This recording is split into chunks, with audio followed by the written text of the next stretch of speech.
मैं यहाँ पर आपको एक बहुत बड़े रिग्रेट से बचाने के लिए आया हूँ। अभी कौन से रिग्रेट की मैं बात कर रहा हूँ, उससे पहले आप एक क्वेश्चन का मुझे आंसर करो कि अगर मैं आपसे पूछूं कि जेईई 2026 के लिए सबसे इंपॉर्टेंट फैक्टर क्या होगा अच्छी रैंक बनाने के लिए, क्या वो टॉप कोचिंग है, क्या वो आपका हार्डवर्क है, क्या टॉप एडुकेटर्स है? आपको लग रहा होगा कि सर ये सारी फैक्टर्स तो इंपॉर्टेंट है, बट नहीं। आपके पास सब कुछ है, ये सारी चीज़ें हैं, लेकिन उसके बावजूद रैंक अच्छी नहीं बन सकती है। हो सकता है कि आप इस पूरे एक साल में अपने आप को वापस उसी स्टेज में पाएं जहां से आप शुरुआत कर रहे हैं, या हो सकता है कि और वर्स्ट कंडीशन हो। आपको बहुत बड़ा रिग्रेट होगा अगर आपको बाद में ये चीज़ पता चलेगी कि यार काश मुझे ये पहले से पता होता, मैं इस पर वर्कआउट कर रहा होता और चीज़ें बिल्कुल डिफरेंट होती। तो ये कौन सा फैक्टर, पहले आप वीडियो को पॉज करो, जाकर के कमेंट में एक बार गेस करो, फिर मुझे एडिट करके बताना कि हाँ मैंने क्या सोचा था, आपने क्या बताया, क्या रियलाइजेशन हुई। तो वो कौन सा फैक्टर है जो इतना बड़ा रोल प्ले करता है?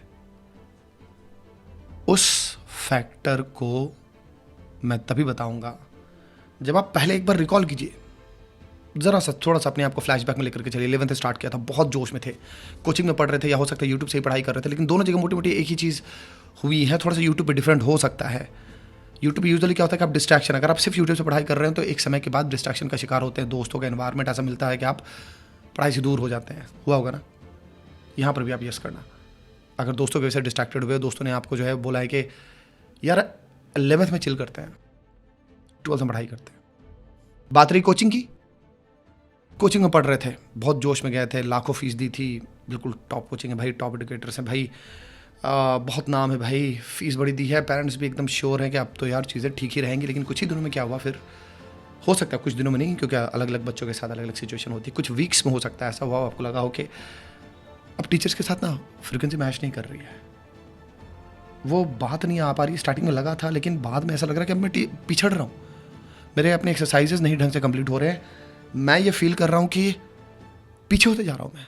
और पीछे होना बहुत सारे अलग अलग पैरामीटर्स होते हैं। हो सकता है कि आपसे एक्सरसाइज में एक्सरसाइज इनकम्प्लीट चल रही हो सकता है आप रिवीजन सही से नहीं कर रहे हो, मॉक टेस्ट में हो सकता है मार्क्स कम आ रहे हो। ये सारी चीज़ें धीमे धीमे धीमे धीमे आपको एक निगेटिविटी आपके अंदर वो जमा होती चली गई कि पता नहीं हो पाएगा नहीं हो पाएगा, डाउट क्रिएट होने लगा। निगेटिविटी से बेटर अगर मैं बोलूँ, वो डाउट क्रिएट होने लगा। हर बार जब भी आप पढ़ने के लिए बैठते तो वो डाउट आ जाता माइंड में, हो पाएगा नहीं हो पाएगा, पीछे होते जा रहा हूँ मैं। और इस चीज़ ने आपको और ज़्यादा नुकसान पहुँचाया। सच्चाई है ना? तो अब क्या सॉल्यूशन है? 11th से 12th का ट्रांजिशन का टाइम आ गया है, आपके अंदर डाउट है, और doubt kills more dreams than failure ever will.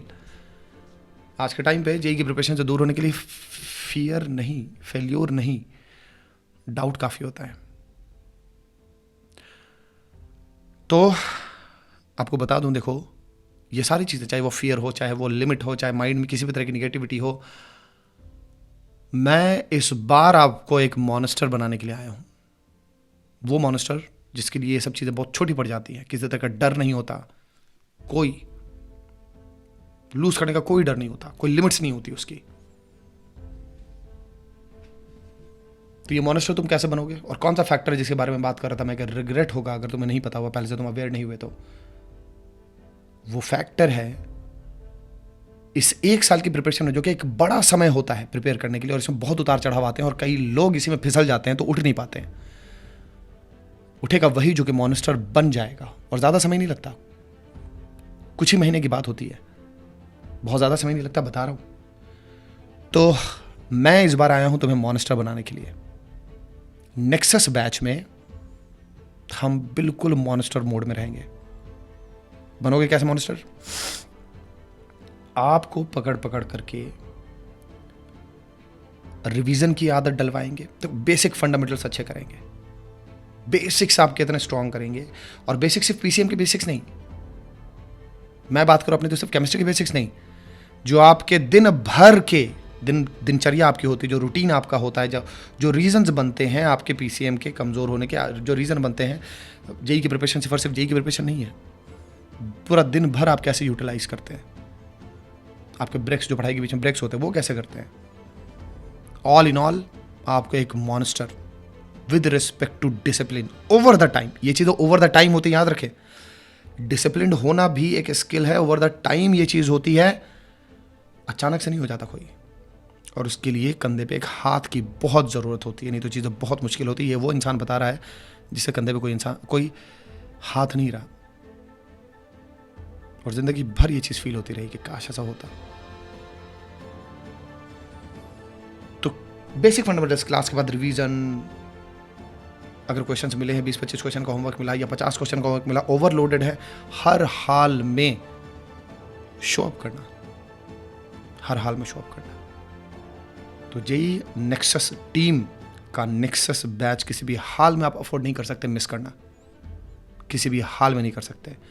कल से मेरी क्लास स्टार्ट है, तुम्हें कुछ ही महीने में मेरे साथ मॉन्स्टर बन जाना है, जिसके सामने जेई का लेवल नीचे, ओलंपियाड का भी लेवल नीचे, अगर लेवल होगा तो सिर्फ इस मॉन्स्टर का लेवल होगा। तो अगर तुम दम रखते हो, ज्वाइन करो, क्लासेस कल से मेरी स्टार्ट हो रही है। पहले ही क्लास से आग लगाने, पहले हम 11th का रिवीजन करने वाले हैं, वो सारी इंपॉर्टेंट बातें जो कि 12th में बहुत ज़रूरी है। फिर हम पूरा 12th पढ़ेंगे, अपने आप को बीस्ट मोड में रखेंगे, 12th एंड होगी, फिर फुल ऑन फिर से कंप्लीट रिवीजन होगा 11th का। मिलते हैं तुमसे बैच में। All the best, take care, love you so much.